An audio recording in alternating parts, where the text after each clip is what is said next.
look at every case. Defense attorneys generally know that when St. Louis County Prosecutor Bob McCullough says he's going for the death penalty, he means it. It's not a tactic to force a plea agreement. He's already decided that under the law, the punishment fits the crime.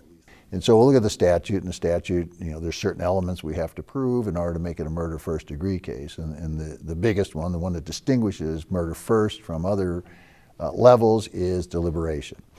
We have to show that the defendant reflected coolly on the matter before he did it. This isn't it's what's commonly referred to as a cold-blooded murder as opposed to a hot-blooded murder. The fact that it's murder first degree in and of itself, doesn't mean it's a potential death case. The statute lays out a process and lays out certain aggravating circumstances that have to exist. At least one has to exist. There are about 17.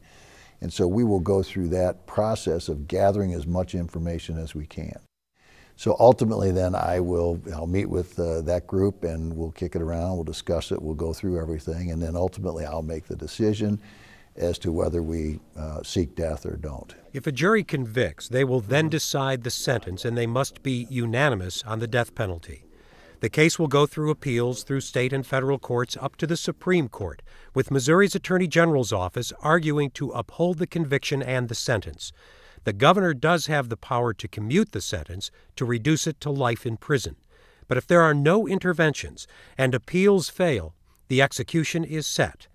Still, there are often delays and new appeals up to the very end. Let me ask you about the issue that is being debated right now, and that is the method of execution, the drug protocol. Right. Are these legitimate issues? No, they're distractions, and I think the people that raise those issues are anti-death penalty people. They think the death penalty is never an appropriate form of punishment under any circumstances for anybody. And you disagree with that, obviously. Well, I disagree with that, yes, I do. I think it's appropriate in a very limited set of cases. And there's nothing wrong with that viewpoint. That's a legitimate point. Some people that believe that it is not appropriate, and that's fine. That's a legitimate viewpoint. But the problem is this. They understand that they're not going to win that battle. They are not going to be able to get rid of the death penalty simply by saying, we disagree with it, we think it's inappropriate, we think it's wrong. So it's just a distraction to kind of get you away from what this guy actually did. Punishment, deterrent, or both?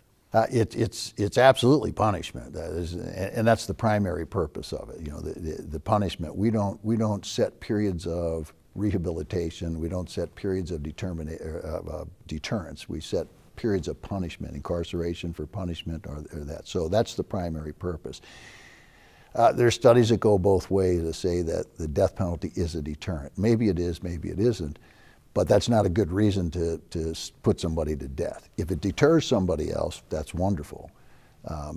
But if it doesn't, that we're still punishing this guy for that. I can tell you this, a 25 or 15 to 20 to 25 year delay between the imposition of that sentence and carrying out that sentence, if it does have a deterrent effect, at some point it's long gone.